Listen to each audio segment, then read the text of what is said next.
சொல்லு. சப்பாத்தி சக்கரை வச்சா பிடிக்குமே. எல்லாரும் குருமாவெலாம் வச்சு சாப்பிட்றாங்களா? அது மாதிரி சாப்பிட்டா தானே உடம்புக்கு நல்லது. சாப்பிடுவேன் அப்படின்னு சொல்லிட்டு போய் சொல்லுவேன்ல. ம்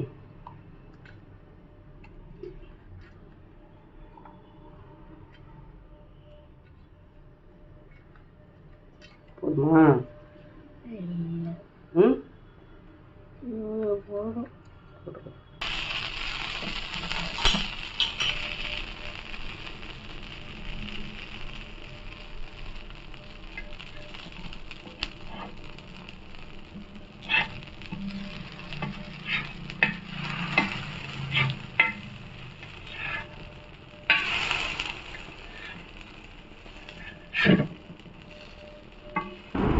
எங்கள் வீட்டில் ஒரு ஆளுக்கு சப்பாத்தி சக்கரை தான் சாப்பாடு.